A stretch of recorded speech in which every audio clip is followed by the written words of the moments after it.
السلام علیکم ورحمۃ اللہ وبرکاتہ۔ آج ہم دورہ قرآن کے سلسلے میں 21واں پارہ کا خلاصہ اور اس کے اہم مضامین جاننے کی کوشش کریں گے۔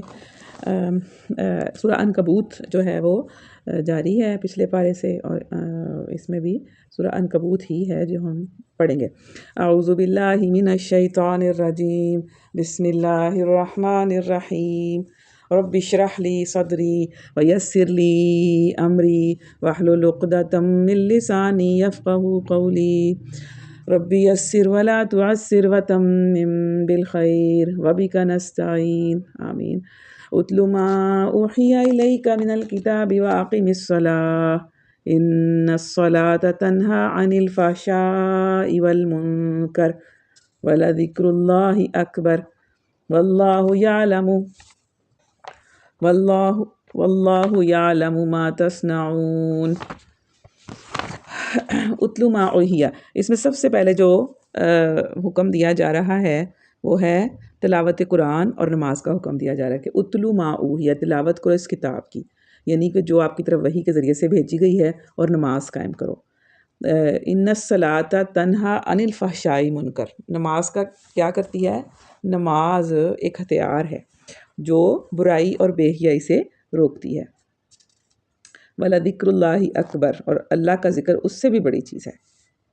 پیچھے ہم نے پڑھا تھا کہ مسلمانوں پر بہت ظلم و ستم توڑے جا رہے تھے، شروع کی آیات ہی ایسی تھیں کہ ایمان والوں کو کہا جا رہا تھا کہ ایمان کے ساتھ آزمائش شرط ہے۔ تو اب یہاں پر ان کا مقابلہ کرنے کے لیے پچھلے 4 رکوعوں میں صبر اور توکل اللہ کی مسلسل تلقین کرنے کے بعد اب انہیں عملی تدبیر یہ بتائی جا رہی ہے کہ قرآن کی تلاوت کریں اور نماز قائم کریں، کیونکہ یہی 2 چیزیں ہیں جو ایک مومن میں وہ مضبوط سیرت اور وہ زبردست صلاحیت پیدا کرتی ہیں، جس سے وہ باطل کی بڑی سے بڑی طوفان کے آگے وہ ٹکرا جاتا ہے، اس کا مقابلہ کر لیتا ہے۔ یعنی کہ تلاوت کا مقصد پھر صرف یہی نہیں ہے کہ وہ قرآن کے الفاظ کو بس پڑھ لے، بلکہ اس کی تعلیم کو ٹھیک ٹھیک سمجھ کر اپنی روح میں جذب کرتا چلا جائے، اور اس کی جو نماز ہے صرف حرکات بدن تک محدود نہ رہے، بلکہ اس کے قلب کا وظیفہ اور اس کے اخلاق کی قوت محرکہ بن جائے۔ نماز کے یعنی جو تلاوت ہے اس کے متعلق جان لینا چاہیے کہ جو تلاوت آدمی کے حلق سے تجاوز کر کے اس کے دل تک نہیں پہنچتی، وہ اسے کفر کی طغیانیوں کے مقابلے کی طاقت اور درکنار خود ایمان پر قائم رہنے کی طاقت بھی نہیں بخش سکتی۔ یعنی تلاوت کا مطلب یہ ہے کہ اس کو پڑھا جائے اور وہ دل تک پہنچ جائے، وہ آپ کو سمجھ میں آ جائے، وہ دل کے دروازوں کو دستک دینے والی ہو۔ یہ نہیں ہے کہ اوپر اوپر سے تو تلاوت ہے لیکن وہ دل تک جا ہی نہیں رہی ہے، وہ اوپر اوپر سے ہی ہے، بس منہ تک ہی محدود ہے، بس وہ کوئی تلاوت نہیں ہے۔ ایسی تلاوت تو انسان کے اپنے ایمان کے لیے بھی نافع نہیں ہے کہ اس کا ایمان پہ بھی وہ قائم رہ سکے۔ حدیث میں ایک گروہ کے متعلق آیا ہے کہ وہ قرآن پڑھیں گے مگر قرآن ان کے حلق سے نیچے نہیں اترے گا، وہ دین سے اس طرح نکل جائیں گے جیسے تیر کمان سے نکل جاتا ہے۔ یعنی وہ پڑھیں گے قرآن لیکن چونکہ وہ سمجھیں گے نہیں، وہ دل تک اس کو لے کے جائیں گے ہی نہیں، صرف اوپر اوپر سے پڑھیں گے، تو ایسے پڑھنے کا کوئی فائدہ ہی نہیں ہے۔ یعنی جس تلاوت کے بعد آدمی کے ذہن اور فکر اور اخلاق و کردار میں کوئی تبدیلی نہ ہو، بلکہ قرآن پڑھ کر بھی آدمی وہ سب کچھ کرتا رہے جس سے قرآن منع کرتا ہے، تو وہ ایک مومن کی تلاوت نہیں ہے۔ نبی صلی اللہ علیہ وسلم نے فرمایا قرآن پر ایمان نہ لایا وہ شخص جس نے اس کی حرام کی ہوئی چیزوں کو حلال کر لیا۔ یعنی اس کا مطلب ہے کہ وہ پڑھتا بھی رہا اور اس نے مانا بھی نہیں، تو اس کا مطلب ہے کہ اس نے جن چیزوں کو اللہ تعالیٰ نے اس کلام پاک میں حرام کیا تھا اس نے ان کو اپنے اوپر حرام کیا ہی نہیں، وہ اسی طرح ان کو حلال کرتا رہا۔ یعنی کہ جن چیزوں سے منع کیا تھا وہ اس باز ہی نہیں آیا، تو پھر اس کا وہ سمجھو کہ وہ ایمان ہی نہیں لایا اس قرآن پر۔ کیوں؟ اس کے بارے میں ایک اور حدیث ہے کہ قرآن تیرے حجت ہے تیرے حق میں یا تیرے خلاف۔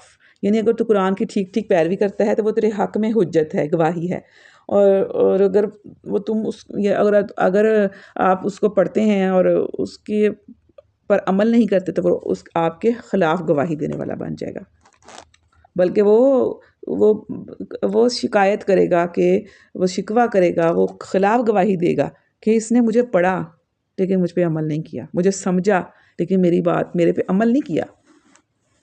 استغفر اللہ۔ پھر نماز کے بارے میں آتا ہے کہ جو نماز ہے وہ کیا کرتی ہے؟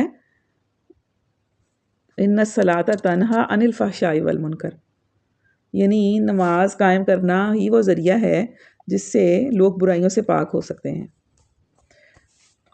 یعنی اس کا جو پڑھنے والا ہے نا وہ واقعی بے حیائی سے اور برائی سے رک جائے گا. دیکھیں نا آدمی ہر روز دن میں 5 وقت اللہ کی یاد کے لیے بلایا جاتا ہے، تو اس کے ذہن میں یہ بات تازہ کی جاتی ہے کہ اس دنیا میں وہ آزاد اور خود مختار نہیں ہے بلکہ ایک اللہ کا بندہ ہے. تو جب وہ اس طرح 5 وقت جگایا جاتا ہے، اس کو ہلایا جاتا ہے، اس کے ایمان کو ایک طرح سے تازہ کیا جاتا ہے کہ تم اللہ کے بندے ہو اور تم نے اللہ کی مرضی کے مطابق چلنا ہے، تو کیا پھر وہ نماز انسان کو برائی اور بے حیائی سے نہیں بچائے گی؟ اب یہ سوال پیدا ہوتا ہے کہ آدمی نماز کی پابندی اختیار کرنے کے بعد بھی اگر برائیوں سے رکتا نہیں ہے تو پھر اس کی کیا وجہ ہے؟ تو اس کا انحصار انسان کی اپنی اس کے اوپر ہے کہ وہ اس سے فائدہ اٹھانے کی کوشش کر رہا ہے کہ نہیں. یعنی اس نماز کا جو نظام تربیت ہے اس سے وہ فائدہ اٹھانے کی کوشش کر رہا ہے کہ نہیں.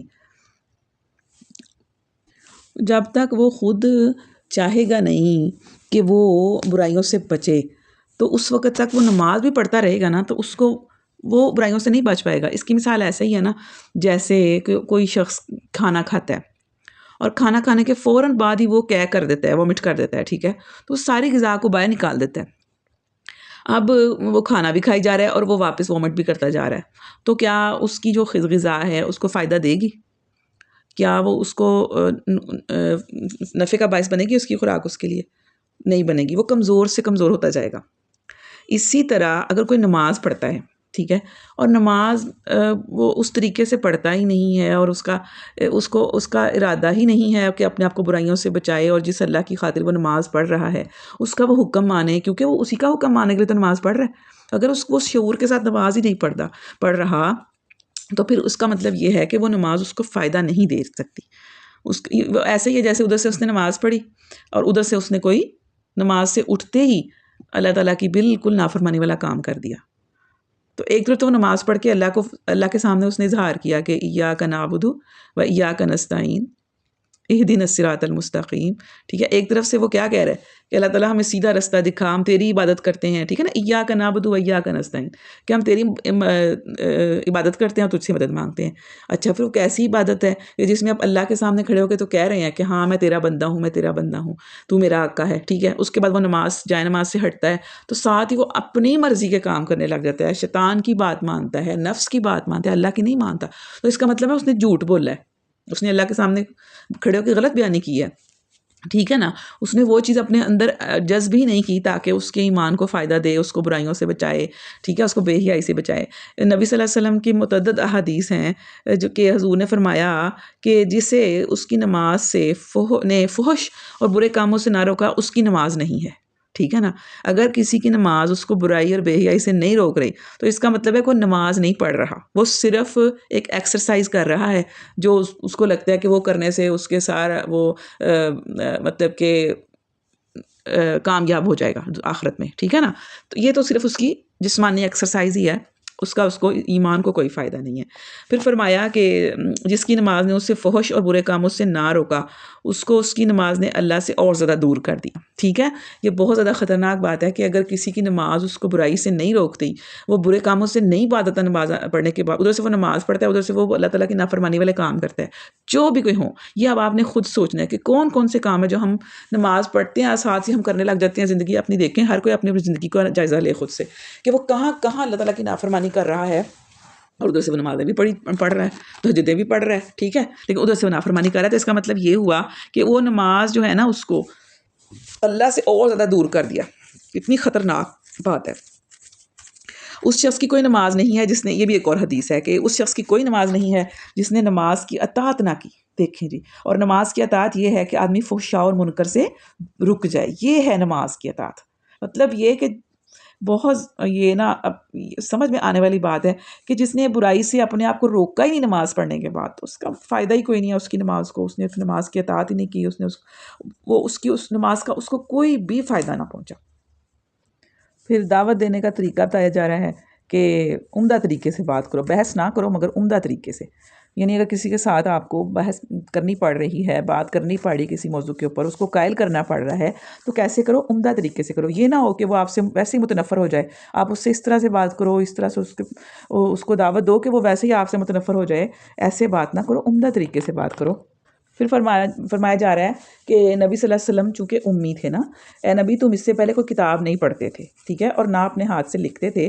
اگر ایسا ہوتا تو باطل پرست لوگ شک میں پڑھ سکتے تھے. یعنی یہ ایک نشانی ہے ایک طرف سے. اللہ تعالیٰ نے بتایا کہ یہ ایک یعنی اس بات کا ثبوت ہے کہ نبی صلی اللہ علیہ وسلم نے یہ کتاب اپنے ہاتھ سے نہیں لکھی. کیونکہ اگر وہ پڑھے لکھے ہوتے نا، وہ پڑھنا لکھنا جانتے، امی تھے نا، وہ پڑھنا لکھنا نہیں جانتے تھے، تو اگر وہ پڑھنا لکھنا جانتے ہوتے نا تو یہ جواز لوگوں کو مل جاتا کہ ہاں وہ تو پڑھے لکھے ہیں، تو وہ تو کچھ بھی لکھ سکتے ہیں، کوئی کتاب بھی بنا سکتے ہیں اپنے ہاتھوں سے. تو فرمایا کہ تم تو کتاب نہیں پڑھتے اور نہ تم اپنے ہاتھ سے لکھتے ہو، یعنی تمہیں تو لکھنا پڑھنا ہی نہیں آتا، تو پھر تم کیسے کتاب لکھ سکتے تھے؟ پھر آگے فرمایا کہ اے میرے بندو جو ایمان لائے ہو، میری زمین وسیع ہے، بس تم میری ہی بندگی بجا لو. اور یہاں پر یعنی اشارہ کیا جا رہا ہے کہ ہجرت کی طرف. مطلب یہ کہ اگر مکے میں اللہ کی بندگی کرنی مشکل ہو رہی ہے تو ملک چھوڑ دو کر نکل جاؤ. اللہ کی زمین تنگ نہیں ہے، جہاں بھی تم اللہ کے بندے بن کر رہ سکتے ہو وہاں چلے جاؤ. تم کو قوم و وطن کی نہیں بلکہ اپنے اللہ کی بندگی کرنی ہے. اس سے معلوم ہوا کہ اصل چیز قوم، وطن اور ملک نہیں ہے بلکہ اللہ کی بندگی ہے. یعنی جس جگہ پر بھی محسوس ہو کہ اللہ کی بندگی کرنا مشکل ہو رہا ہے، وہاں سے آپ وہاں جا سکتے ہیں جہاں پر اللہ کی بندگی کرنے میں آسانی ہو جائے. اور پھر ہر متنفس کو موت کا مزہ چکھنا ہے اور تم ہماری ہی طرف پلٹائے جاؤ گے. اور اس کے بعد فرمایا کہ جنتوں کا ذکر کیا گیا کہ جنتیں ہوں گی ایمان لانے والوں، نیک عمل کرنے والوں کے لیے، اور ان لوگوں کے لیے جنہوں نے صبر کیا ہے. ایسے لوگوں کے لیے جنتیں ہیں. اور جو اپنے رب پر بھروسہ کرتے ہیں. کتنے ہی جانور ہیں جو اپنا رزق اٹھائے پھرتے ہیں، نہیں پھرتے، اللہ ان کو رزق دیتا ہے. کتنے ہی جانور ہیں، کیا وہ رزق اٹھا کے پھرتے ہیں اپنا؟ نہیں پھرتے، اللہ ان کو رزق دیتا ہے. تمہارا رزق بھی وہی، رازق بھی وہی ہے، وہ سب کچھ سنتا اور جانتا ہے. یعنی جس وقت انسان اپنا ایک جگہ اپنا ملک چھوڑ کر دوسرے ملک جائے تو اس کو سب سے زیادہ کس بات کی پریشانی ہوتی ہے کہ اس کے رزق کا کیا بنے گا. وہ جو کاروبار یہاں کر رہا تھا، اس کا جو بزنس یہاں پر چل رہا تھا، اس کی جو نوکری یہاں پر تھی، اس کا کیا بنے گا؟ دیکھیں نا کتنا مشکل ہوتا ہے ایک جگہ سے دوسری جگہ ہجرت کر جانا. تو اللہ تعالیٰ نے فرمایا کہ اللہ تعالیٰ رازق ہے، اس پہ بھروسہ کر کے نکل جاؤ. جب اللہ کی خاطر نکلو گے نا تو اللہ تعالیٰ ضرور کوئی نہ کوئی وسیلہ بنا دے گا. اور پھر فرمایا کہ وما هذه الحیات الدنیا الا لہو و لعب، کہ یہ دنیا کی زندگی کچھ نہیں ہے مگر ایک کھیل ہے اور ایک دل کا بہلاوا ہے. یعنی یہ کہ یہ جو دنیا ہے نا، جس کو لے کر ہم اتنا زیادہ پریشان ہوتے ہیں اور اس کے لیے اتنی فکر کرتے ہیں اور اپنا ایمان تک ہم اس کے لیے توبے لگا دیتے ہیں، تو یہ جو زندگی ہے یہ تو چند دنوں کی زندگی ہے. اور اس کا جو عیش و عشرت ہے سارا کچھ چند دن کا ہے. اور اصل زندگی کا گھر تو دار آخرت ہے. کاش یہ لوگ جانتے. یعنی حقیقی زندگی تو وہ ہے، اس کے مقابلے میں یہ کچھ بھی نہیں ہے. ایسے یہ جیسے چند دن کے لیے آئے، کھیل تماشا کیا اور چلے گئے بس. پھر اس کے بعد سورہ روم شروع ہو جاتی ہے. اس کا جو زمانہ نزول ہے وہ ہجرت حبشہ والا سال ہی ہے. اور اس میں پیشن گوئی کی گئی ہے جو سچی ہو گئی تھی، بالکل سچی پیشن گوئی تھی. اور وہ یہ تھی کہ روم جو ہے وہ ابھی تو مغلوب ہے، لیکن چند سالوں میں روم جو ہے وہ غالب ہو جائے گا. فرمایا گیا بسم اللہ الرحمن الرحیم الف لام میم غلبت الروم فی ادنی الارض وهم من بعد غلبهم سیغلبون، کہ رومی قریب کی سرزمین میں مغلوب ہو گئے ہیں اور اپنی اس مغلوبیت کے بعد چند سال کے اندر وہ غالب آ جائیں گے. یعنی روم اور ایران کی اس لڑائی میں مسلمانوں کی ہمدردیاں روم کے ساتھ تھیں اور کفار مکہ کی ہمدردیاں ایران کے ساتھ تھیں. اس کی وجہ یہ تھی کہ ایرانیوں نے اس لڑائی کو مجوسیت اور مسیحیت کی لڑائی کا رنگ دے دیا تھا. اور یعنی وہ اس لڑائی کے ذریعے سے مجوسیت کو پھیلانا چاہ رہے تھے. مجوسیہ کا مذہب مشرکین مکہ کے مذہب سے ملتا جلتا تھا کیونکہ وہ بھی توحید کے منکر تھے، اسی لیے مشرکین کی ہمدردیاں ان کے ساتھ تھیں. اس کے مقابلے میں مسیحی خواہ کتنے ہی مبتلا شرک ہو گئے ہوں مگر وہ اللہ کی توحید کو اصل دین مانتے تھے.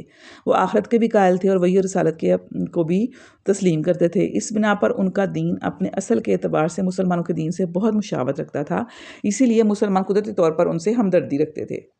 اور یہ ان پر مشرک قوم کا غلبہ انہیں ناگوار تھا۔ تو یہاں پر ان کو فرمایا گیا کہ ابھی وہ مغلوب ہو گئے ہیں، لیکن وہ چند سال کے اندر غالب آ جائیں گے، اور پھر فرمایا کہ اللہ کا اختیار ہے پہلے بھی اور بعد میں بھی، یعنی پہلے بھی اللہ کا اختیار تھا۔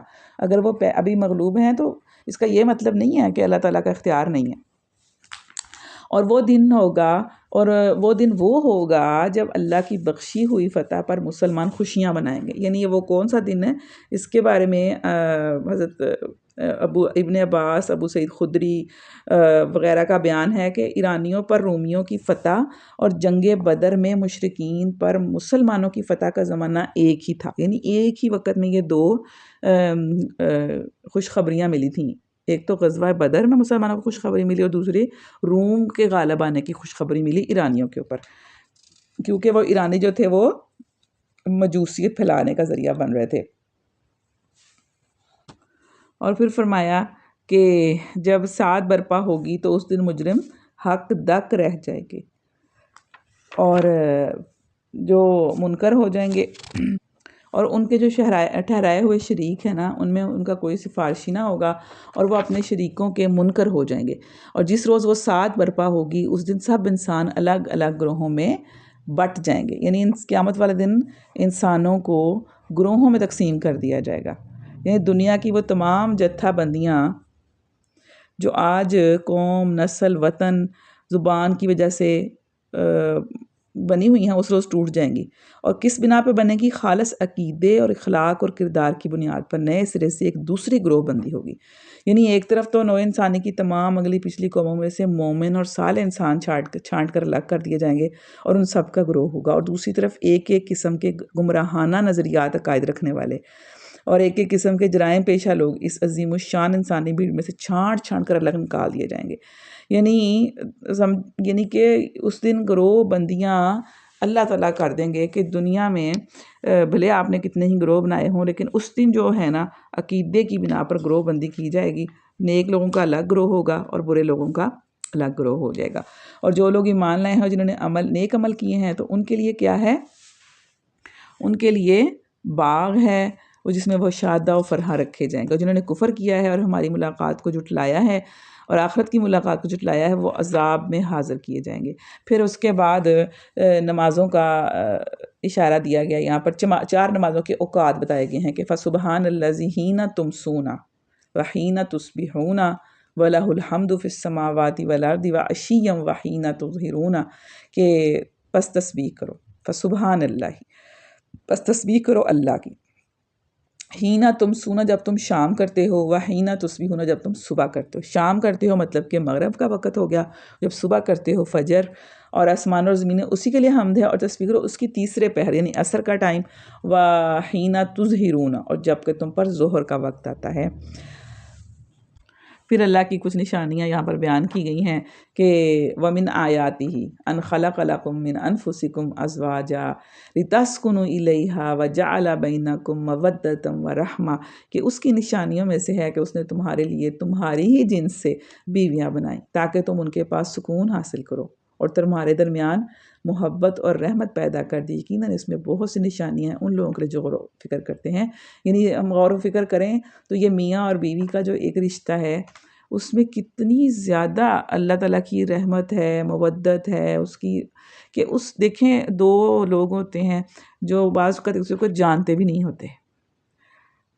یعنی پچھلے زمانوں میں، یا اب تو بہت ایڈوانس ہو گئی ہیں نا چیزیں، اب تو خود ہی پسند کرنے لگ گئے ہیں، لیکن پچھلے یعنی جو ٹائم گزرا ہے اس میں ایسے تھا کہ لڑکی اور لڑکے کو پتہ بھی نہیں ہوتا تھا یہ لڑکا کون ہے، کیا ہے، کیسا ہے، اور لڑکی، یعنی اس طرح کے یعنی ہوتے تھے معاملات۔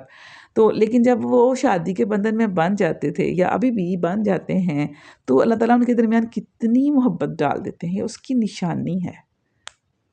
ورنہ کبھی اگر اللہ تعالیٰ نہ ڈالے محبت، جیسے پہلے بھی ہم نے پڑھا، تو کیا کر سکتا ہے انسان؟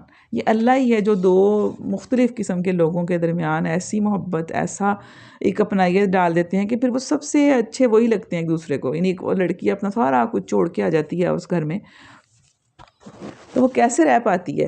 اس اپنے شوہر کی محبت کی وجہ سے ہی وہ رہ پاتی ہے، ورنہ کبھی چھوڑ سکتی ہے ایک لڑکی اپنے ماں باپ کو، بہن بھائیوں کو، اپنے گھر کو نہیں چھوڑ سکتی۔ تو یہ اللہ تعالیٰ کی بہت بڑی نشانی ہے، اور اس نے ان کے لیے آپس میں سکون رکھا ہے کہ دیکھیں کہ جب ان کو ہر طرف سے بھی پریشانی آتی ہے، لیکن اگر میاں بیوی آپس میں ٹھیک ہوتے ہیں، ان کے تعلقات درست ہوتے ہیں، تو ان کی وہ پریشانیاں جو ہیں وہ ختم ہو جاتی ہیں۔ پھر اس کے بعد رات کا جو نشانی ہے کہ رات کو سونے کے لیے بنایا، اور دن کو اس لیے کہ آپ اٹھو، اپنا فضل تلاش کرو، کام کرو، روزی کماؤ، اور دنیا کے جتنے بھی آپ کام کرنا چاہتے ہو وہ دن کے ٹائم کرو۔ پھر اس کے بعد بجلی کی چمک اور آسمان سے پانی کی بارش کا ذکر آتا ہے۔ یہ ساری اللہ تعالیٰ کی نشانیاں ہیں۔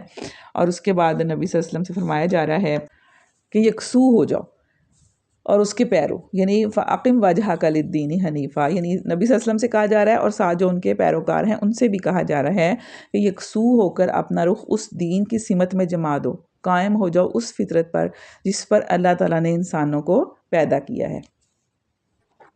یعنی انسان یعنی ایک بات اس میں یہ کہی جا رہی ہے کہ اپنا رخ جو ہے وہ اللہ کے دین کی طرف موڑ لو اور کسی طرف نہ رخ کرو، اور دوسری بات یہ کہ انسانوں کو فطرت پر پیدا کیا گیا ہے۔ اللہ تعالیٰ نے انسانوں کو جس فطرت پہ پیدا کیا ہے نا اسی پہ قائم ہو جاؤ۔ تو فطرت کیا ہے؟ یعنی ہر بچہ، حدیث میں آتا ہے کہ یعنی ہر بچہ جو کسی ماں کے پیٹ سے پیدا ہوتا ہے اس اصل میں انسانی فطرت پر پیدا ہوتا ہے۔ یہ ماں باپ ہیں جو اسے بعد میں عیسائی، یہودی یا مجوسی وغیرہ بنا دیتے ہیں۔ یعنی اللہ تعالیٰ نے انسان کو فطرت پر ہی پیدا کیا ہے، اور فرمایا کہ لا تبدیل لخلق اللہ، اللہ کی بنائی ہوئی ساخت بدلی نہیں جا سکتی۔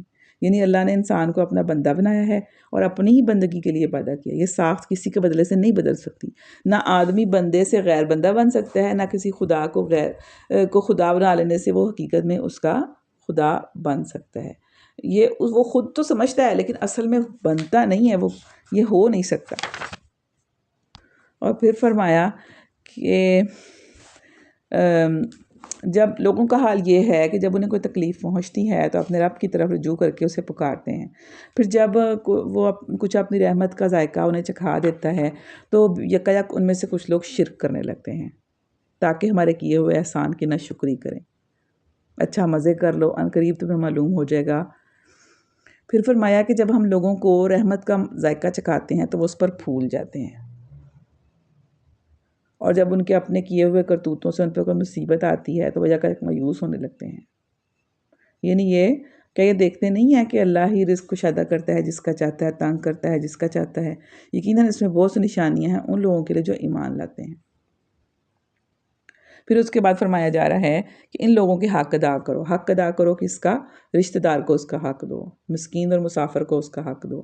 یہ طریقہ بہتر ہے ان لوگوں کے لیے جو اللہ کی خوشنودی چاہتے ہیں۔ اور پھر فرمایا کہ جو سود تم دیتے ہو نا تاکہ لوگوں کے اموال میں شامل ہو کر وہ بڑھ جائے، تو وہ بڑھتا نہیں ہے۔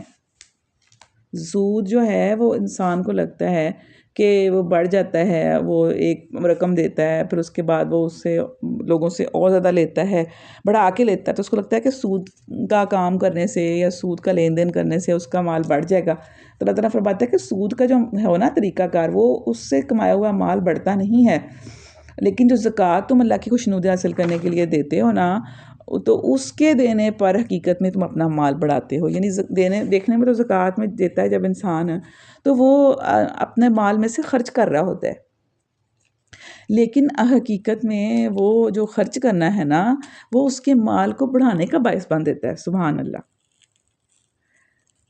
یعنی جتنا زیادہ خالص نیت اور جتنے گہرے جذبہ اثار کے ساتھ اور اللہ کی خوشی کے لیے کوئی شخص اللہ کی راہ میں مال صرف کرتا ہے، اسی قدر اللہ تعالیٰ اس کا اجر بھی اس کو زیادہ دیتا ہے۔ یعنی اجر کس بنا پہ ملتا ہے انسان کو؟ اس کی نیت کی بنا پر۔ ایک حدیث میں آتا ہے کہ ایک شخص راہ خدا میں ایک کھجور بھی دے تو اللہ تعالیٰ اس کو بڑھا کر احد پہاڑ کے برابر کر سکتا ہے، اور دنیا کے لحاظ میں بھی وہ بڑھتا ہے۔ جو مال دیتا ہے، زکوٰۃ دیتا ہے، اپنا مال خرچ کرتا ہے زکوٰۃ کی مد میں، اللہ تعالیٰ اس کے مال کی حفاظت بھی کرتا ہے۔ پھر اس کے بعد فرمایا کہ لوگوں نے اپنے ہی اعمال کی وجہ سے فساد برپا کیا ہوا ہے، یعنی خشکی اور تری میں فساد پیدا ہو گیا لوگوں کے اپنے ہاتھوں کی کمائی سے، تاکہ مزہ چکھائے ان کو ان کے بعض اعمال کا، شاید کہ وہ باز آ جائیں۔ یعنی انسان خود ہی ایسے کام کرتا ہے. یعنی ظاہر بات ہے جب آپ غلط کام کریں گے تو اس کا نتیجہ بھی غلط ہی نکلے گا. جب ایسے کام کریں گے جس کا نتیجہ فساد ہو، لڑائی ہو، دنگا ہو، تو پھر کیا ہوگا؟ پھر لڑائی اور فساد ہی ہوگا. تو یہ انسان خود ہی ایسے کام کرتا ہے جس کا نتیجہ پھر ایسا نکلتا ہے. پھر اللہ تعالیٰ کی اور بھی بہت سی نشانیاں بیان کی گئی ہیں، اور پھر انسانی زندگی کے مراحل بتائے گئے ہیں کہ کس طرح اللہ تعالیٰ ہی تو ہے کہ جو ضعف کی حالت سے تمہاری پیدائش کی ابتدا کرتا ہے، پھر ضعف کے بعد تمہیں قوت بخشی، پھر اس قوت کے بعد تمہیں ضعیف اور بوڑھا کر دیا. وہ جو کچھ چاہتا ہے پیدا کرتا ہے، وہ سب کچھ جاننے والا ہے، ہر چیز پر قدرت رکھتا ہے. یعنی بچپن میں، جوانی، بڑھاپا، یہ ساری حالتیں، یہ جو بچپن، جوانی اور بڑھاپا ہیں، یہ ساری حالتیں اسی کی پیدا کرتا ہے. پھر اس وقت کا ذکر کیا جا رہا ہے کہ جب ساعت برپا ہوگی، یعنی قیامت آئے گی، تو مجرم قسمیں کھا کھا کر کہیں گے کہ ہم ایک گھڑی بھر سے زیادہ نہیں ٹھہرے. یعنی وہ کہیں گے کہ ہم تو تھوڑا سا ٹائم ہی دنیا میں رہے ہیں. اسی طرح وہ دنیا کی زندگی میں دھوکہ کھایا کرتے تھے. یعنی ایسے ہی غلط اندازے یہ لگاتے تھے دنیا میں، اور اب بھی انہوں نے یہی کیا. مگر جو علم اور ایمان سے بہرہمند کیے گئے تھے وہ کہیں گے کہ اللہ کے نوشتے میں تو تم روز حشر تک پڑے رہے ہو، سو وہ یہ روز حشر ہے، لیکن تم جانتے نہیں ہو. بس وہ دن ہوگا، فَيَوْمَئِذٍ لَا يَنْفَعُ الَّذِينَ ظَلَمُوا مَعْذِرَتُهُمْ، پھر وہ دن ہوگا کہ ان لوگوں کو جنہوں نے ظلم کیا ہے ان کی معذرتیں کوئی فائدہ نہیں دیں گی. وَلَا هُمْ يُسْتَعْتَبُونَ، اور نہ ان سے معافی مانگنے کے لیے کہا جائے گا. یعنی اس دن اگر وہ ان سے یہ بھی نہیں کہا جائے گا کہ تم اب معافی مانگ لو، تمہیں معاف کر دیا جائے گا، بالکل بھی نہیں. اور پھر ہم نے اس قرآن میں لوگوں کو طرح طرح سے سمجھایا ہے. تم خواہ کوئی نشانی لے آؤ، جن لوگوں نے ماننے سے انکار کر دیا ہے وہ یہی کہیں گے کہ تم باطل پر ہو. اس طرح ٹھپا لگا دیتا ہے اللہ ان لوگوں کے دلوں پر جو بے علم ہے. اس کے بعد پھر سورہ لقمان شروع ہو جاتی ہے. اس کا جو ہمارا نزول ہے یعنی وہ والا مکی دور ہے جب کہ مسلمانوں کے اوپر ظلم و ستم عروج پر تھا.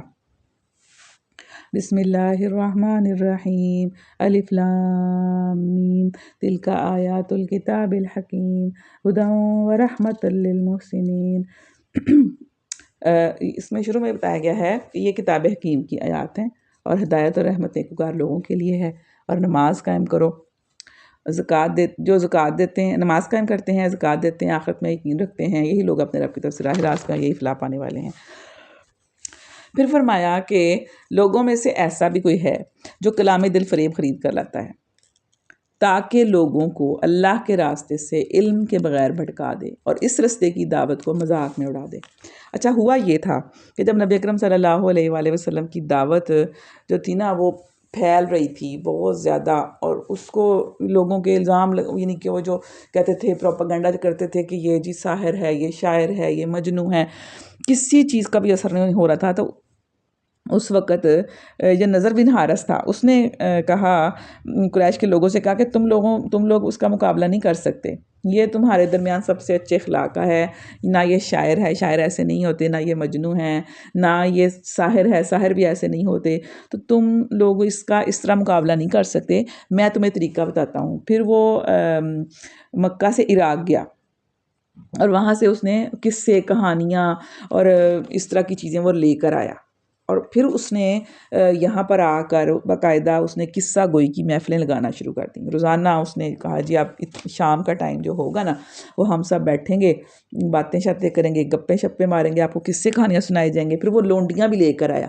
یعنی اس وقت تو گانے کا یہی سسٹم تھا نا کہ لونڈی جو تھی وہ گانا گاتی تھی، وہی ڈانس کرتی تھی، وہی سارا کچھ کرتی تھی. تو وہ لونڈیاں بھی لے کر آیا تاکہ جو ان لونڈیوں کے ذریعے سے بھی لوگوں کو اٹریکٹ کرے اپنی طرف، اور وہ جو لوگ ہیں نا وہ اللہ کی بات نہ سن سکیں، اللہ کا کلام نہ سن سکیں، نبی صلی اللہ علیہ وسلم کی بات نہ سن سکیں. وہ جب بھی دیکھتا تھا نا کہ نبی صلی اللہ علیہ وسلم کی بات لوگ سن رہے ہیں تو وہ اس کے پیچھے ایک لونڈی لگا دیتا ہے. پھر وہ اسے کہتا ہے کہ اسے خوب کھلا پلا، اس کو گانا سنا، اس کے ساتھ نا اس کو اپنے ساتھ مشغول کر دے تاکہ وہ نا قرآن کی جو بات ہے نا وہ نہ سن سکے، قرآن سننے کا اس کے پاس ٹائم نہ ہو، اس کا دل ہی نہ کرے کہ سنو.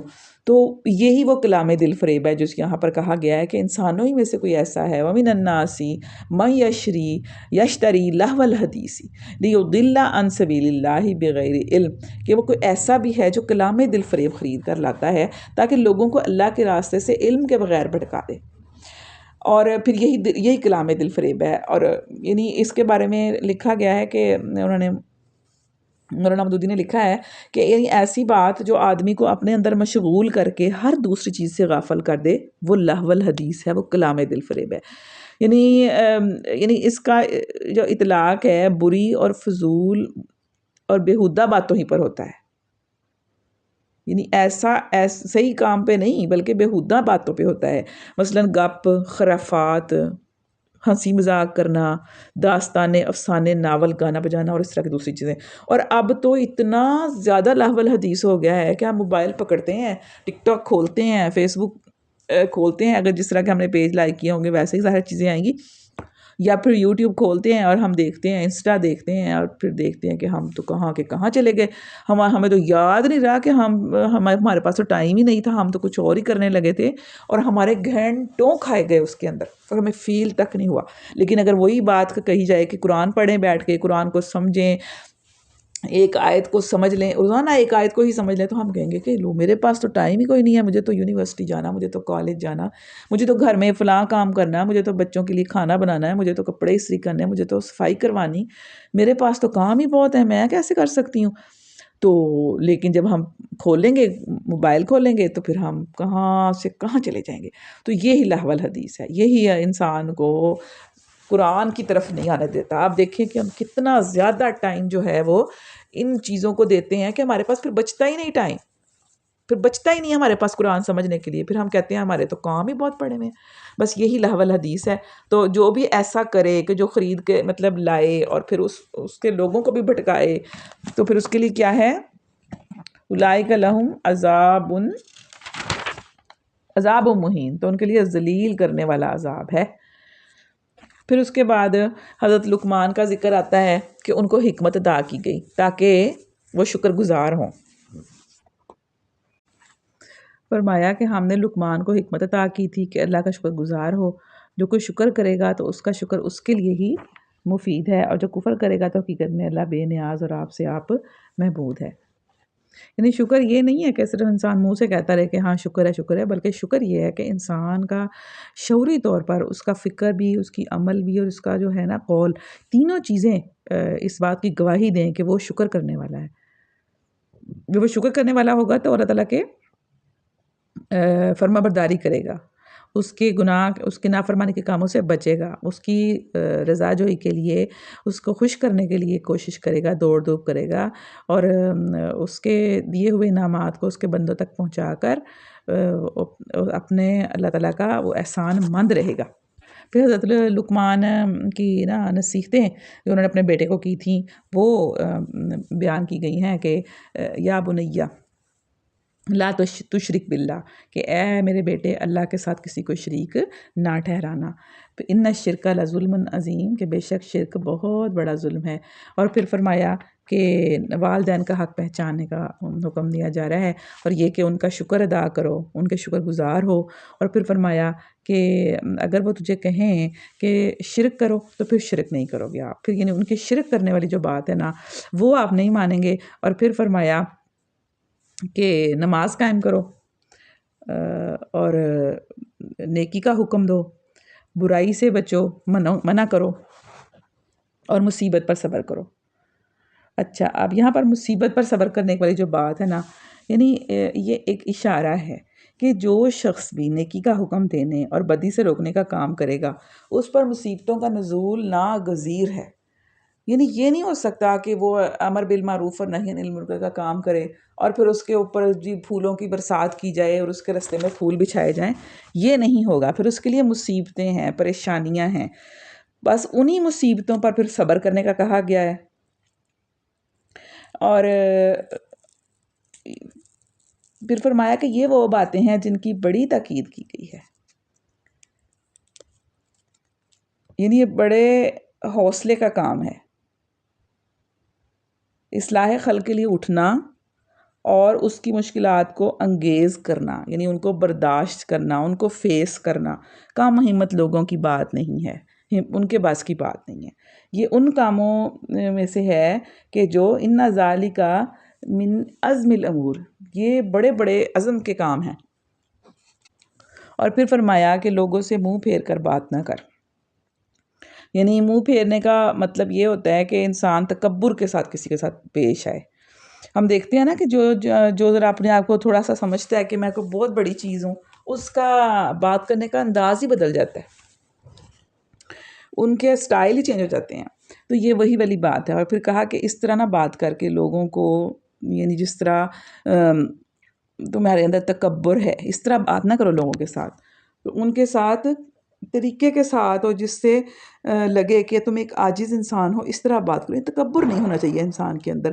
اور پھر یہ کہ زمین میں اکڑ کر نہ چل، یہ پھر وہی والی بات ہی ہے۔ اور کیونکہ اللہ تعالیٰ کسی خود پسند اور فخر جتانے والے شخص کو پسند نہیں کرتا۔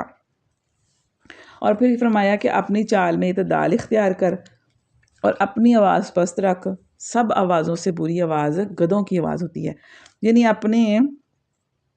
اس کا مطلب یہ نہیں کہ انسان زور سے بات نہیں کر سکتا، جہاں پہ اس کو زور سے بات کرنی ہے تاکہ زیادہ لوگ سن سکیں، وہاں پہ زور سے بات وہ کرے گا، لیکن اس طرح گلا پھاڑ پھاڑ کے جو بولنا ہے وہ پسند نہیں کیا گیا، اور اس کو گدھوں کی آواز کہا گیا ہے۔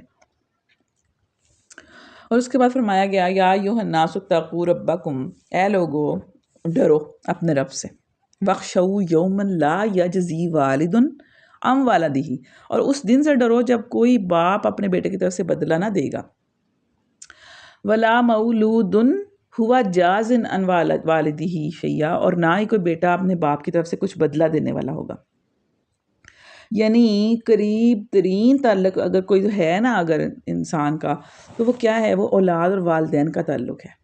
یعنی باقی جو دوست یا کوئی لیڈر یا پیر اور اس طرح کے جو لوگ ہیں جو دنیا میں بہت دعوے کرتے ہیں کہ ہم آپ کو بچا لیں گے یا ہم آپ کا ساتھ دیں گے، یا دنیا میں انسان کو جن کے اوپر بھروسہ ہوتا ہے کہ وہ مجھے مشکل سے نکال دے گا، اس دن کوئی بھی نہیں ہوگا، ایون کہ باپ اور بیٹا بھی ایک دوسرے کو نہیں پوچھیں گے۔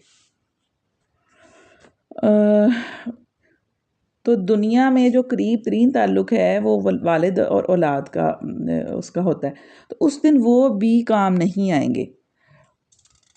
بس یہ دنیا کی زندگی تمہیں دھوکے میں نہ ڈالے، نہ وہ دھوکے باز تم کو اللہ کے معاملے میں دھوکہ دینے پائے۔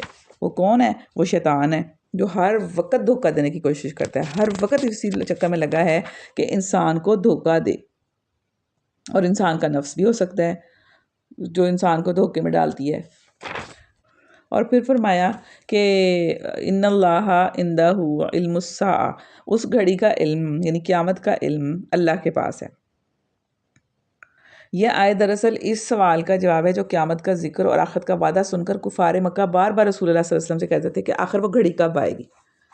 تو فرمایا گیا ہے کہ اصل اس گھڑی کا علم اللہ کے پاس ہی ہے، یہ ہے مطلب اصل سوال کا جواب۔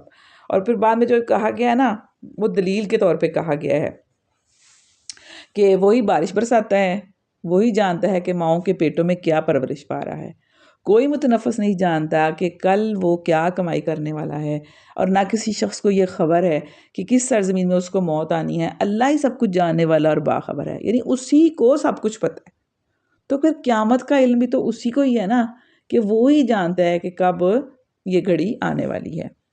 پھر اس کے بعد سورہ سجدہ سٹارٹ ہو جاتی ہے، اور اس میں شروع میں ہی بتایا گیا، پھر ویسے ہی شروع کی گئی ہے، بسم اللہ الرحمن الرحیم، الف لام میم، تنزیل الکتاب لا ریب فیہ من رب العالمین۔ یہ ساری آیات اسی طرح صورتیں تقریباً ایک ہی طرح کے انداز سے شروع ہو رہی ہیں کہ یہ کتاب کی تنزیل بلا شبہ رب العالمین کی طرف سے ہے۔ اور پھر فرمایا کہ اللہ تعالیٰ ہی ہے جس نے آسمانوں اور زمین کو 6 دنوں میں پیدا کیا، اور اس کے بعد عرش پر جلوہ فرما ہوا۔ اور اس کے بعد فرمایا کہ اللہ تعالیٰ کے جو حضور جو دنیا کے جو معاملات ہیں نا، وہ آسمان سے زمین تک دنیا کے معاملات کی تدبیر کرتا ہے، اور اس تدبیر کی رداد اوپر اس کے حضور جاتی ہے ایک ایسے دن میں جس کی مقدار تمہارے شمار سے 1000 سال ہے۔ یعنی وہ ہم جس کو 1000 سال سمجھتے ہیں نا، وہ اللہ کے ہاں ایک دن کے برابر ہے۔ یعنی تمہارے نزدیک جو 1000 برس کی تاریخ ہے وہ اللہ کے ہاں گویا ایک دن کا کام ہے، جس کی سکیم آج وہ اپنے یعنی کہ فرشتوں کے سپرد کر دیتا ہے، اور کل وہ اس کی رداد اس کے حضور پیش کرتے ہیں تاکہ دوسرے دن یعنی تمہارے حساب سے 1000 برس کا کام ان کے سپرد کیا جائے۔ یعنی اللہ تعالیٰ، ہم جس کو کہتے ہیں نا کہ جلدی سے یہ کام ہو جائے، تو اللہ کے ہاں تو وہ 1000 سال یعنی کہ برابر ہے، یعنی اس کا ایک دن ہے لیکن ہمارے 1000 سال ہیں۔ اس کے بارے میں یعنی ان ارشادات سے یہ بات ذہن نشین کرائی گئی ہے کہ انسانی تاریخ میں اللہ کے فیصلے دنیا کی گھڑیوں اور جنتریوں کے لحاظ سے نہیں ہوتے۔ کسی قوم سے اگر یہ کہا جائے کہ تم فلاں روش اختیار کرو گے تو اس کا انجام تمہیں یہ دیکھنا پڑے گا، تو وہ سخت احمق ہوگی جو کہے گی کہ اگر آج ہی میں نے یہ کام یعنی یہ گناہ شروع کیا تو کل مجھ پہ عذاب آ جائے گا۔ ایسے نہیں ہوتا، وہ ایک ٹائم لگتا ہے، اور اللہ کیونکہ اللہ کا تو وہ ایک دن ہے، ہمارے ہاں 1000 سال ہے۔ تو یہی وہ سوال کرتے تھے نا کہ عذاب کیوں نہیں آتا، یعنی کیا آپ کہتے رہتے ہیں عذاب آئے گا، عذاب کیوں نہیں آتا؟ تو اللہ تعالیٰ کا جو ہے اس کا جو حساب ہے وہ بالکل مختلف ہے دنیا ہمارے حساب سے۔ اور پھر ذکر آتا ہے آگے کہ اللہ تعالیٰ نے انسان کے اندر اپنی روح پھونک دی، یعنی اس کی جو تخلیق ہے انسان کی وہ کیسے کی؟ گارے سے، پھر ایک ست سے چلائی اس کی نسل جو پانی کی طرح کا ہے، اور پھر اس کو نک سک سے درست کیا، اور پھر اس کے اندر اپنی روح پھونک دی۔ اچھا، اپنی روح پھونکنے سے مراد وہ زندگی نہیں ہے جس کی بدولت ایک جو انسان ہے یا جسم کی مشین متحرک ہوتی ہے، بلکہ اس سے مراد وہ خاص جوہر ہے جو جس فکر کا، عقل کا اور فیصلے کا حامل ہوتا ہے، جس کی بدولت انسان دوسری تمام مخلوقات سے ممتاز حیثیت اختیار کر لیتا ہے۔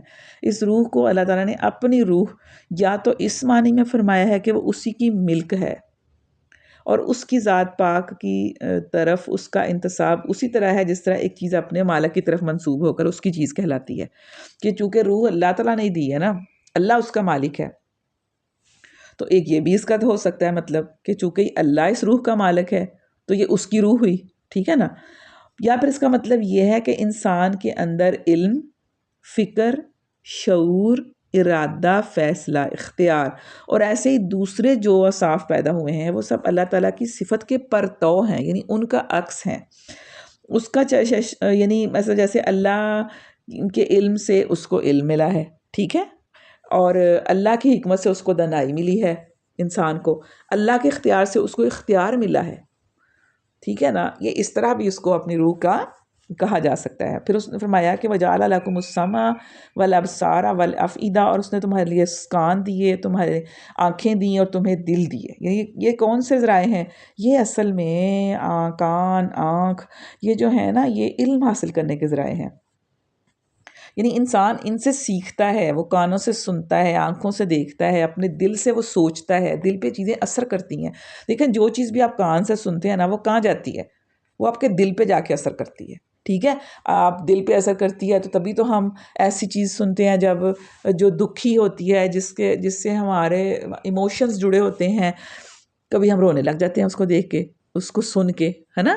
کبھی کوئی ایسی کو واقعہ سنایا جائے اگر ہمیں ایسا درد بھرا واقعہ، تو ہم کیا کرتے ہیں؟ ہم رونے لگ جاتے ہیں، ٹھیک ہے نا؟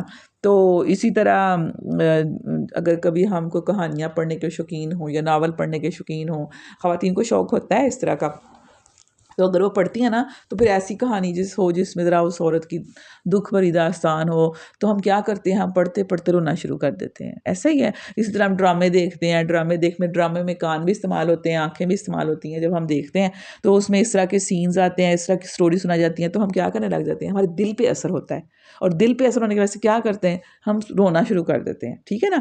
تو یہ جو بھی سنتے ہیں، جو بھی دیکھتے ہیں، اس کا اثر کہاں ہوتا ہے؟ ہمارے دل پر ہوتا ہے۔ اور یہ آنکھیں اور کان اللہ نے کس لیے دیے ہیں؟ اس لیے دیے ہیں کہ ہم ان سے علم حاصل کریں، جانیں، صحیح والی چیزوں کو، حقیقت کو جانیں، جو اللہ تعالیٰ نے حقیقتیں بتائی ہیں ہمیں، جو اس کی نشانیاں ہیں اس کو دیکھیں، اس کو سمجھیں، اور اللہ کا جو علم عطا کیا ہے اس کو جان لیں، علم حاصل کر لیں۔ اور پھر کہا کہ تم لوگ کم ہی شکر گزار ہوتے ہو کیونکہ تم ان چیزوں کا صحیح استعمال ہی نہ کرتے۔ اس کا یہ مطلب ہے کہ آپ ان چیزوں کو جس کام کے لیے دی گئی ہیں اس جگہ پہ استعمال نہیں کرتے، تو اس کا مطلب ہے کہ تم شکر گزاری نہیں کر رہے ان نعمتوں کی، ان کو ضائع کر رہے ہو، ان کا کفران نعمت کر رہے ہو آپ اللہ کی اس نعمت کا۔ جب آپ اس چیز کو جس چیز کام کے لیے وہ استعمال ہی نہیں کی گئی ہے وہاں پر استعمال کرتے ہیں، تو کیا کرتے ہیں آپ؟ ناشکری کر رہے ہوتے ہیں۔ پھر مجرموں کی حالت بتائی گئی ہے کہ کاش تم اس روز دیکھو کہ مجرموں کی کیا حالت ہوگی، وہ رب کے حضور سر جھکائے کھڑے ہوں گے، اور اس وقت وہ کہیں گے کہ واپس بھیج دیا جائے۔ اس دن وہ واپس جانے کی تمنا کریں گے لیکن ان کو واپس نہیں بھیجا جائے گا۔ اور پھر ان لوگوں کا ذکر ہے کہ جو جب اللہ تعالیٰ کی آیات سنتے ہیں، ان کو آیات سنا کر نصیحت کی جاتی ہے تو وہ کیا کرتے ہیں؟ وہ سجدے میں گر جاتے ہیں، اپنے رب کی حمد کرتے ہیں، اس کی تسبیح کرتے ہیں، اور وہ تکبر نہیں کرتے۔ اور ایک اور بہت بڑی بات کہ ان راتوں کو وہ عبادت کرتے ہیں، راتیں ان کی عیاشیوں میں نہیں گزرتی، شراب اور کباب میں نہیں گزرتی، پھرنے ترنے میں اور انجوائے کرنے میں نہیں گزرتی، کھیل تماشوں اور تفریحات میں نہیں گزرتی، بلکہ وہ ان کا حال یہ ہوتا ہے کہ دن بھر اپنے فرائض انجام دے کر جب وہ فارغ ہوتے ہیں تو اپنے رب کے حضور کھڑے ہو جاتے ہیں۔ اس کی یادیں، راتیں، اس کی یاد جو ہے نا اسی میں وہ راتیں گزارتے ہیں، اس کے خوف سے کامتے ہیں، اس سے اپنی ساری امیدیں وابستہ کرتے ہیں، اور پھر جو رزق دیا ہے اس میں سے وہ اللہ کی راہ میں خرچ کرتے ہیں۔ پھر فرمایا کہ پھر جیسا کچھ آنکھوں کی ٹھنڈک کا سامان ان کے اعمال کی جزا میں ان کے لیے چھپا کر رکھا گیا ہے، اس کی کسی متنفس کو خبر تک نہیں ہے۔ سبحان اللہ۔ فلا تعلم نفس ما اخفی لهم من قرۃ اعین، کہ جو ان کے لیے چھپایا ہے نا پھر اللہ تعالیٰ نے، جو ان کے لیے وہ سرپرائز جسے آپ کہہ سکتے ہیں، ہم کہتے ہیں نا سرپرائز ہے، تو یہ سرپرائز ہے ان کے لیے ان کاموں اور ان اعمال کے بدلے میں۔ اللہ تعالیٰ کہتے ہیں کہ ان کے لیے ایسا آنکھوں کی ٹھنڈک کا سامان مہیا کیا ہے جس کی کسی متنفس کو خبر تک نہیں ہے۔ اس دن انسان سرپرائز ہو جائے گا دیکھ کے کہ واہ سبحان اللہ، اللہ تعالیٰ نے اتنا کچھ مجھے عطا کر دیا۔ نبی صلی اللہ علیہ وسلم کی حدیث ہے کہ اللہ فرماتا ہے کہ میں نے اپنے بندوں کے لیے، نیک بندوں کے لیے وہ کچھ فراہم کر رکھا ہے جسے نہ کبھی کسی آنکھ نے دیکھا، نہ کبھی کسی کان نے سنا، نہ کوئی انسان کبھی اس کا تصور کر سکا۔ سبحان اللہ، اللہ ہمیں بھی ان لوگوں میں شامل کر لے، آمین۔ اور پھر فرمایا کہ اللہ تعالیٰ نے فرمایا کہ ہم دنیا میں ان کو اس بڑے عذاب سے پہلے چھوٹے چھوٹے عذاب کا مزہ چکھاتے رہیں گے، شاید کہ یہ اپنی باغیانہ روش سے باز آ جائے۔ یعنی عذاب اکبر سے مراد آخرت کا عذاب ہے، اور اس کے مقابلے میں عذاب ادنا کا لفظ استعمال کیا ہے کہ جس سے مراد وہ تکلیفیں ہیں جو اسی دنیا میں انسان کو پہنچتی ہیں، مثلاً افراد کی زندگی میں سخت بیماریاں، اپنے عزیز ترین لوگوں کی موت، المناک حادثے، نقصانات، ناکامیاں، اور اجتماعی زندگی میں طوفان، زلزلے، سیلاب، وبائیں آ جاتی ہیں، فسادات ہوتے ہیں، لڑائیاں ہوتی ہیں، اور بہت سی بلائیں آتی ہیں جس میں کروڑوں لاکھوں لوگ انسان اپنے لپیٹ میں لیے جاتے ہیں۔ ان آفات کے نازل کرنے کی جو مصلحت بیان کی گئی ہے نا وہ یہ ہے کہ بڑے عذاب کے آنے سے پہلے، یعنی قیامت کے دن کے آنے سے پہلے انسان پلٹ آئے، انسان توبہ کر لے، اپنے رب کے حضور عاجزی اختیار کر لے اور اس کا فرما بردار اور مطیع بن جائے۔ اور دوسرے الفاظ میں اس کو اس طرح سمجھیں کہ دنیا میں اللہ تعالیٰ نے انسان کو صرف بخیریت ہی نہیں رکھا ہے کہ پورے آرام و سکون سے زندگی گاڑی چلتی رہے اور آدمی اس غلط فہمی میں پڑا رہے کہ اس سے بالاتر کوئی طاقت نہیں ہے جو اسے کچھ بگاڑ سکتی ہے، بلکہ اللہ تعالیٰ نے ایسا انتظام کیا ہے کہ وقتاً فوقتاً افراد پر بھی اور قوموں پر بھی، ملکوں پر بھی ایسی آفتیں بھیجتا رہتا ہے جس سے ان کو احساس ہو جائے کہ وہ بے بس ہیں۔ جیسے ہم نے دیکھا تھا جب کرونا آیا تو کیا بنا تھا، کیسے سب چیزیں جو تھیں وہ رک گئیں، ایسے بڑے بڑے ملک اور بڑے بڑے ترقی یافتہ جو تھی دنیا وہ ساری ایسے ہو گئی تھی جیسے ان کو کسی نے پکڑ کے رکھ لیا ہو۔ اسی طرح ہوتا ہے کہ جب آفتیں آتی ہیں، مصیبتیں آتی ہیں، بڑے بڑے پچھلے دنوں ہم نے دیکھا تھا کہ امریکہ کے اندر آگ لگ گئی تھی اور اتنی زیادہ لگی رہی اور کتنے دن وہ اس کو بجھاتے رہے اور لگ رہا تھا کہ یہ آگ پورے امریکہ کو ختم کر کے رکھ دے گی، تو وہ اس وقت کیسے لگ رہا تھا جیسے بے بس ہو گئے. تو یہ اللہ تعالیٰ اس لیے کرتا ہے تاکہ لوگ سمجھیں، نصیحت حاصل کریں، اور اس بڑے عذاب یعنی قیامت کے آنے سے پہلے پرے اور آخرت کے عذاب سے پہلے پہلے وہ سنبھل جائیں. اللہ تعالیٰ ہمیں یہاں تک کہ آج ہم ختم کریں گے. سورہ احزاب جو ہے شروع ہو رہی ہے، وہ ہم انشاءاللہ کل 22ویں پارے میں ہی پڑھیں گے. سورہ احزاب سے ہی شروع کریں گے انشاءاللہ تعالیٰ. اور اللہ تعالیٰ سے دعا ہے کہ ہم جو پڑھتے ہیں سنتے ہیں، اللہ ہمیں اس پر عمل کرنے کی توفیق دے، اور مجھے اللہ تعالیٰ ہمت دے، اور میرے سے اللہ تعالیٰ مجھے غلطیوں سے بچا لے. اگر کوئی غلطی ہو جائے تو اللہ تعالیٰ مجھے بھی معاف کر دے، اور مجھ سے بھی قبول فرما لے، اور آپ سب سے بھی اللہ تعالیٰ قبول فرما لے اور ہم سے راضی ہو جائے. آمین یا رب العالمین. سبحان ربک رب العزت عما یصفون وسلام علی المرسلین والحمد للہ رب العالمین. السلام علیکم ورحمۃ اللہ وبرکاتہ.